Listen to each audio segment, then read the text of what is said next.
기대해 나에게 주신 하루를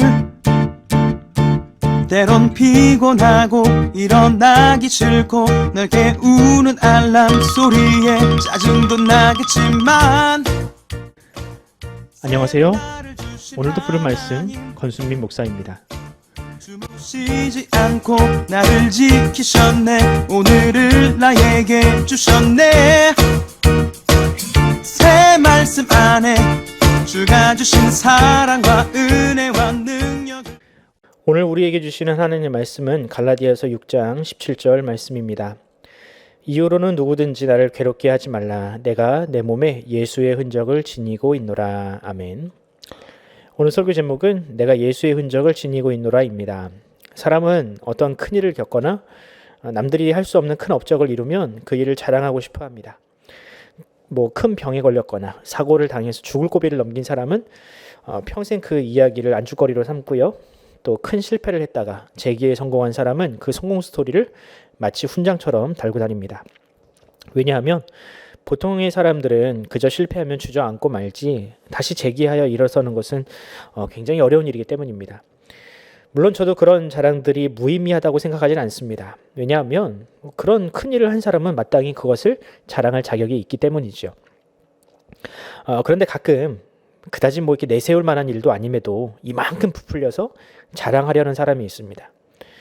다른 사람들도 다 이미 겪은 일이고 어떤 사람은 그보다 더 큰 일을 겪어도 침묵하는데 별것 아닌 것으로 자신을 포장해서 세상에서 자신이 제일 고생한 사람인 것처럼 이렇게 포장하는 사람들을 보면 참 안타깝습니다. 예를 들면 이런 것이죠. 특히 남자들 군대 얘기 있잖아요. 물론 군대 다녀온 거 고생한 거 맞죠. 요즘 DP라는 드라마를 보셔서 아시겠지만 이 군대에서 2년 가까이 지내는 거 쉬운 일 아닙니다. 그런데요, 세상을 살다 보면 그보다 더한 일도 많이 겪습니다. 우리 가장들 가족 건사하려다 보면 참 더러운 꼴도 많이 보고 정말 죽을 고생을 하지 않습니까? 그런데 그런 고생들을 굳이 일일이 다 가족들에게 설명하지는 않습니다. 혹여나 가족들이 걱정할까 봐 차라리 침묵하는 것이 우리의 부모님들이고 또 그래서 그분들을 우리가 존경하는 것 아니겠습니까? 참으로 우리가 닮아야 할 대상은 바로 그런 분들입니다. 묵묵하게 자신의 자리에서 최선을 다하면서도 누가 자신을 알아주지 않는다고 불평하지 않는 사람. 충분히 자랑할 만한 일을 했으면서도 겸손하게 자신을 낮추고 다른 사람을 오히려 높이는 사람. 제가 봉준호 감독을 참 좋아하는데 그가 세계적인 거장이 될 수 있었던 것도 그런 이유라고 생각합니다. 이 아카데미라는 모든 영화인들이 꿈꾸는 그 최고의 무대에서 최고의 상을 받으면서도 그 영광을 다른 사람에게 돌리는 모습이야말로 세상 사람들을, 세계인들을 감동시킨 가장 큰 이유가 아니겠습니까? 오늘 본문은 하나님 나라에서 가장 큰 업적을 남긴 사람이지만 동시에 사람들에게서 가장 큰 무시와 냉대를 받았던 사도 바울이 쓴 글입니다. 과연 바울은 이 자신을 오해하고 배척했던 이 갈라디아 교회를 향하여 과연 무엇라고 편지를 쓰고 있을까요? 오늘은 이 본문을 통해서 과연 그리스도인들이 세상 앞에서 자신을 어떤 사람이라고 소개해야 하는지, 동시에 우리가 자랑할 수 있는 것이 있다면 그것은 무엇인지 한번 알아보는 시간을 갖도록 하겠습니다. 바울은 갈라디아 교회를 향한 편지에서 이 유대인들이 자랑하는 할례를 특히 많이 다룹니다. 또 그것이 얼마나 무익한 것인지를 이야기합니다. 바울은 유대인들이 자랑하는 모든 것들은 하나님과는 상관없는 것들이며 그것은 그저 그들이 자신을 과시하기 위한 수단에 불과하다라고 이야기했습니다.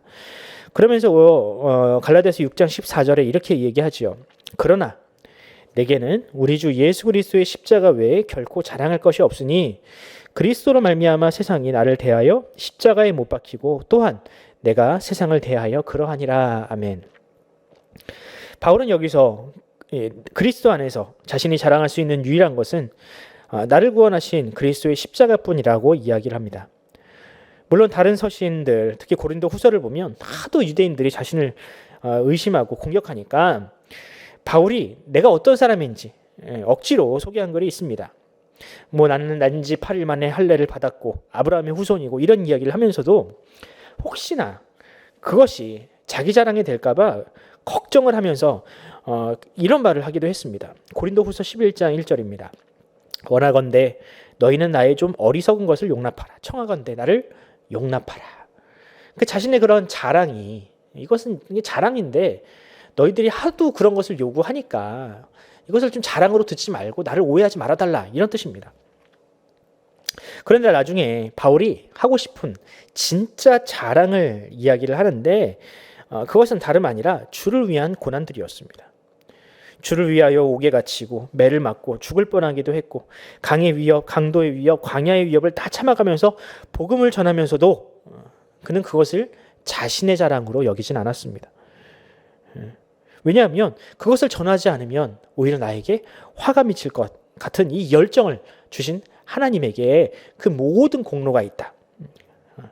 바울은 이런 고난을 자신의 사도됨의 증거로 사용했습니다. 바울은 고린도후서 12장 12절에서 이렇게 고백합니다. 사도의 표가 된 것은 내가 너희 가운데서 모든 참음과 표적과 기사와 능력을 행한 것이라. 아멘. 자, 그런데 이 고린도 후서에 기록된 바울의 고백은 갈라디아에서도 똑같이 발견됩니다. 그것이 바로 우리가 읽은 본문입니다. 오늘 본문을 다시 한번 읽어보겠습니다. 이후로는 누구든지 나를 괴롭게 하지 말라. 내가 내 몸에 예수의 흔적을 지니고 있노라. 바울은 갈라디아 교회를 향하여 이제는 다시는 나의 사도됨을, 내가 전하는 복음을 의심하지 말라고 이야기합니다. 그것은 바울을 괴롭게 하는 일입니다. 그러면서 자신에게는 사도로서 의심할 수 없는 확실한 증거가 있는데 그것은 다름 아니라 예수의 흔적이라고 합니다. 여러분, 여기서 예수의 흔적은 무슨 뜻일까요? 고린도 후서에서 말하는 고난과 다르지 않습니다. 바울에게는 입만산 유대인들과는 다른 예수의 흔적, 바로 고난의 흔적이 있었다라는 겁니다. 그에 반해 갈라디아 교회를 어지럽게 하는 유대인들은 어떻습니까? 그들은 핍박이 두려워서 혹은 사람들에게 인정받고자 인정받고자 하는 욕구로 인하여 그들의 몸에 작은 상처를 내고 그것을 자랑했습니다. 그들의 몸에 난 상처는 무엇입니까? 할례입니다. 그것은 굉장히 작은 상처임에도 불구하고 유대인들은 마치 그것을 세상에서 가장 큰 상처인 것처럼, 하나님의 백성으로서 자신이 굉장히 큰 희생을 한 것처럼 자랑했습니다. 하지만 바울은 그것과는, 그 할례와는 비교할 수 없는 상처를 몸 곳곳에 새기고 다녔습니다. 채찍에 맞고 사람들에게 매를 맞고, 그럼에도 불구하고 바울은 그런 상처들을 대놓고 자랑하거나 먼저 자랑하진 않았습니다. 왜냐하면 그 상처는 예수께서 받으신 그 고난과 죽음에 비하면 너무나도 하찮은 것이기 때문입니다. 예수는 우리를 위하여 죽으심과 또한 희생하시고 십자가에 못이 박히시고 그러셨는데 어찌 내가 감히 내 수고와 노력을 주님 앞에서, 사람들 앞에서 자랑하겠느냐라는 것입니다. 사랑하는 성도 여러분, 이런 바울의 태도는 비단 사도이기 때문에 가능한 것이 아닙니다. 자신의 행위와 고난조차도 무가치한 것으로 여기고 하나님께서 주신, 비록 내가 받는 이 고난도 하나님이 주신 것이라고 자랑을 하고, 오직 예수 그리스도를 높이는 것은 여러분 믿음을 가진 모든 성도들에게 있어야 할 공통적인 반응입니다. 우리가 받은 것이, 이 구원이 오로지 하나님의 선물이고 비록 그것이 값없이 받은 것이지만 얼마나 값진 것인지를 아는 성도들은 결코 자신을 높이지 않습니다. 비록 수고를 하여도 그것을 수고로 여기지 않습니다. 하나님께서 주신 은혜에 비하면 너무나 당연하고 하찮은 것이라고 여깁니다. 여러분, 바로 이것이 믿음을 가진 성도들의 반응이자 증거입니다. 바라기는 우리도 이런 바울의 믿음을 닮아갔으면 좋겠습니다. 그저 입으로가 아니라 진실한 고백에서 나오는 겸손이 우리의 삶에서 우러나오길 바랍니다. 비록 고난이 있어도, 또한 힘든 일이 있어도 그 고난도 하나님을 찬양하며 하나님을 높이는, 하나님을 자랑하는 재료로 삼았으면 좋겠습니다. 오늘 하루 세상에서 그리스도 예수의 흔적을 마음껏 자랑하시는 저와 여러분이 되기를 간절히 소원합니다. 기도하겠습니다. 하나님 아버지, 은혜와 사랑을 감사드립니다. 주께서 우리를 택하시고 또한 우리를 구원하시기 위하여 정말 이루 말할 수 없는 고난과 또한 희생과 대가를 치르셔야만 했습니다. 하지만 하나님, 우리는 우리 손가락에는 작은 상처와 가시에 찔린 이 정말 작은 가시에도 우리는 정말 심각하게 반응하는 연약한 사람들입니다. 하나님 아버지, 우리가 받은 그 사랑과 은혜가 얼마나 큰지를 안다면 우리가 어찌 그렇게 할 수 있겠습니까? 바라기는 주님, 우리 안에 정말 강고한 믿음을 우리 안에 허락하여 주시고 하나님께서 우리에게 주신 그 은혜가 얼마나 큰지를 우리로 하여금 깨닫게 하여 주시어서 우리가 더 이상 우리의 작은 희생을 세상 앞에 하나님 앞에 크게 포장하여서 우리 자신을 속이는 일이 없도록 주님 우리의 마음을 우리의 믿음을 더 견고하게 세워 주시옵소서. 감사드리며 우리 구주 예수 그리스도의 이름으로 기도드립니다. 아멘.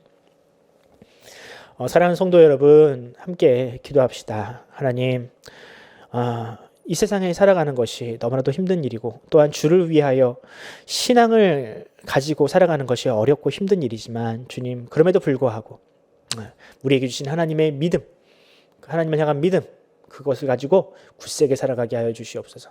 세상이 우리를 오해하고 또한 바울처럼 우리를 정말로 이렇게 하찮게 여기고 좀 우리를 오해한다 할지라도 우리가 그 주를 믿는 믿음을 가지고 이 세상 가운데에서 담대하게 살아가게 해달라고 기도해 주시고요. 특별히 우리 자녀들 신앙을 굳세게 지켜주시옵소서. 코로나로 인해서 우리 자녀들의 예배 생활과 또한 신앙이 정말 걱정스러운 수준입니다. 하나님, 하루속히 코로나가 끝나서 예배가 회복되고 또한 신앙교육을 우리가 다시 한번 제대로 우리 자녀들에게 할 수 있도록 우리 자녀들의 믿음을 세워 주시옵소서라고 기도하고요. 우리 자녀들 중에서 특별히 수험생들을 위해서 여러분들 기도해 주시기 바랍니다. 오늘 하루 이렇게 기도하면서 하루를 시작하도록 하겠습니다. 함께 기도하겠습니다.